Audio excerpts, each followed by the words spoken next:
Assalamualaikum warahmatullahi wabarakatuh. Perkenalkan, nama saya Elsa Zahra dari kelas 2C. Di sini saya akan mereview materi hukum pidana yang sebelumnya telah disampaikan oleh dosen Dr. Hajah Heni Nurhaeni, SHMH, dan asisten dosennya yaitu Pak Dr. Randy Aridayandi, SHMH.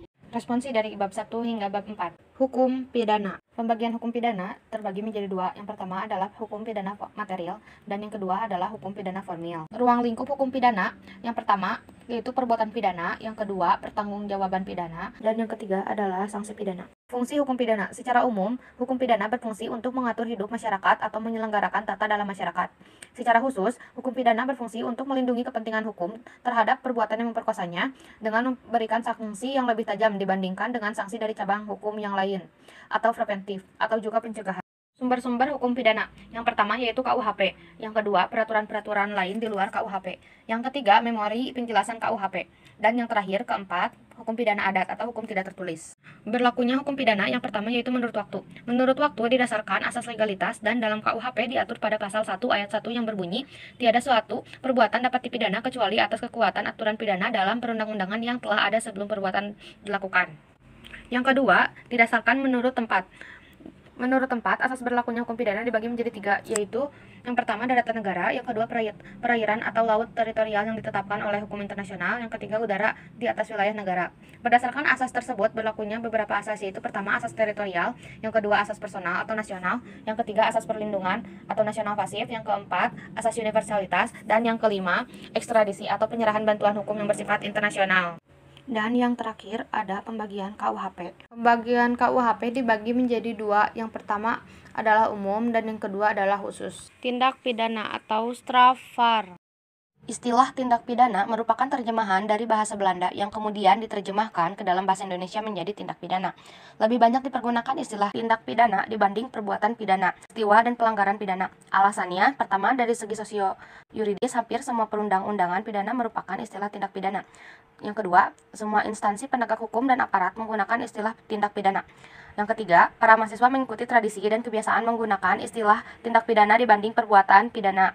Pengertian tindak pidana. Tindak pidana merupakan pengertian yuridis yang berbeda dengan istilah kejahatan perbuatan jahat.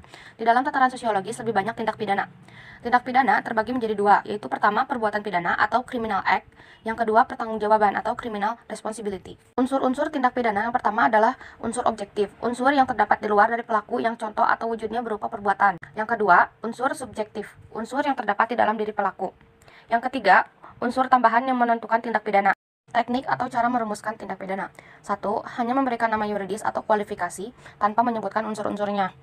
Yang kedua, hanya menentukan unsur-unsurnya tanpa memberikan kualifikasi atau nama yuridisnya. Yang ketiga, memberikan kualifikasi dan unsur-unsur serta nama yuridisnya. Subjek tindak pidana ada dua. Yang pertama hanya manusia untuk tindak pidana umum. Dan yang kedua manusia dan korporasi untuk kumpulan orang bisa badan-badan hukum. Jenis-jenis tindak pidana ada dua. Yang pertama menurut KUHP dan yang kedua menurut doktrin. Haruan hukum pidana di Indonesia. Pertama, ada sejarah berlakunya KUHP di Indonesia.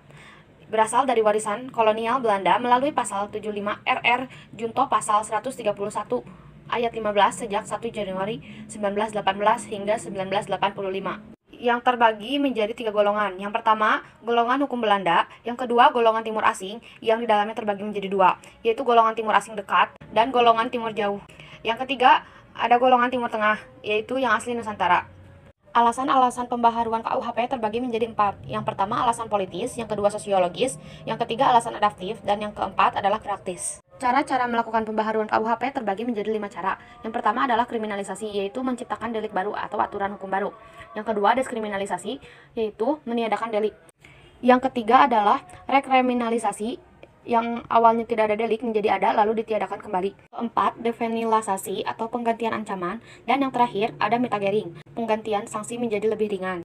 Metode pembaharuan KUHP terbagi menjadi 3. Yang pertama ada evaluasi atau evalusionis, yang kedua ada kompromis, dan yang terakhir adalah global. Hubungan sebab akibat atau kausalitas bertujuan 1. Untuk menentukan hubungan antara sebab akibat ada atau tidaknya tindak pidana. Yang kedua untuk menentukan siapa yang bertanggung jawab. Unsur objektif yang berupa perbuatan dalam rumusan delik ditentukan adanya unsur akibat suatu perbuatan. Maka, untuk menentukan unsur perbuatan yang menimbulkan akibat itu dipergunakan ajaran sebab akibat. Teori ajaran sebab akibat terbagi menjadi tiga. Yang pertama adalah syarat mutlak atau teori ilmu tinggi yang berasal dari Van Bury atau Jerman. Tiap syarat adalah sebab dan semua syarat mempunyai nilai sama. Apabila syarat tidak ada, maka akibatnya akan lain. Baik syarat positif atau negatif sama-sama sebagai penyebab timbulnya akibat. Sehingga jika salah satu syarat tidak terpenuhi, maka akibat konkretnya lain pula. Kebaikan mudah diterapkan, tetapi menimbulkan masalah karena terlalu luas ruang lingkup berlakunya pertanggungjawaban pidana. Kesulitannya, teori membentang ke belakang sehingga tanpa batas. Teori individualisasi mengadakan pembatasan antara syarat dengan sebab secara pandangan khusus, yaitu secara konkret mengenai perkara tertentu saja, dengan mengambil pendapat sesudah kejadian. Ada dua tokoh dalam teori individualisasi.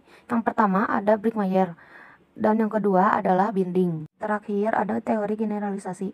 Melihat peristiwa sebelum kejadian dilihat dari perhitungan yang layak atau pengalaman hidup yang umum. Terjadi harus dicari sebab yang sarana untuk dapat menimbulkan akibat. Oleh karena itu teori ini disebut teori adekuat. Sekian review materi dari saya. Untuk kekurangannya mohon dimaklumi dan dimaafkan. Wassalamualaikum warahmatullahi wabarakatuh.